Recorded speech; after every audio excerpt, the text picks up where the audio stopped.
ফেলানি থেকে স্বর্ণা দাস, সময়ের হিসেবে ১৩টি বছর কেটে গেলেও বিএসএফ এর আচরণে পরিবর্তন দেখা যায়নি এতটুকুও।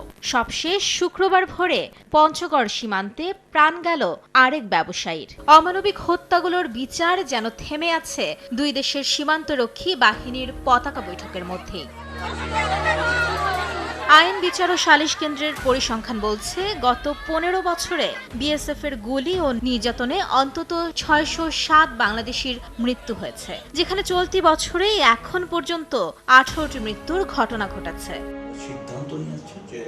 মানবাধিকার কর্মী নূর খান লিটন অন্য সীমান্তের চেয়ে বাংলাদেশ সীমান্তে ভারতীয় বাহিনীর আচরণকে অনেকটাই আক্রমণাত্মক বলে মনে করেন তিনি। পাকিস্তানের সাথে ভারতের সম্পর্ক কিন্তু বন্ধুত্বপূর্ণ কোনো সম্পর্ক নাই, মাঝে মাঝে সীমান্তে লড়াই হয়, সেইখানেও কিন্তু সিভিলিয়ানের এত মৃত্যুর ঘটনা আমরা দেখি না। নেপালের সাথে তার বর্ডার আছে, চীনের সাথে তার বর্ডার আছে, কিন্তু বাংলাদেশের নাগরিকদের ক্ষেত্রে বিএসএফ যেন অনেক শক্তি অর্জন করে।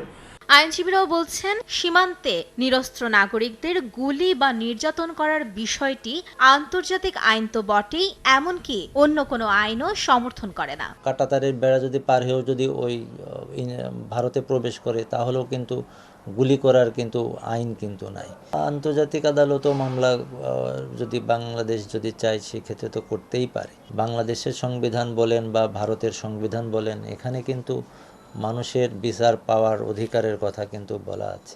আন্তর্জাতিক সম্পর্ক বিশ্লেষকরা বলছেন, এসব হত্যা নির্যাতন বন্ধে কার্যকর কূটনৈতিক পদক্ষেপ প্রয়োজন। ভারতের যে অন্য বর্ডারে যেসব পদক্ষেপ নিয়েছে সেগুলো দেখা দরকার।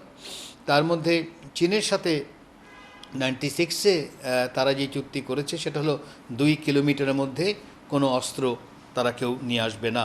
ওই ধরনের কোনো কাঠামো তৈরি করা যেতে পারে কিনা, যে 1 কিলোমিটার বা 2 কিলোমিটারে কোনো অস্ত্র নেওয়া যাবে না। ইতোমধ্যে সীমান্ত হত্যা বন্ধ এবং সকল সীমান্ত হত্যাকাণ্ডকে বিচারের আওতায় আনতে ভারত সরকারকে আহ্বান জানিয়েছে অন্তর্বর্তীকালীন সরকার।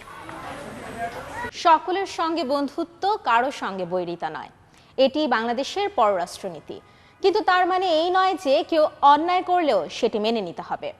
বিশ্লেষকরা বলছেন, সীমান্তে হত্যা বন্ধে এবং মানবাধিকার রক্ষায় আন্তর্জাতিক রীতি মেনে যা করা প্রয়োজন তাই করতে হবে বাংলাদেশকে।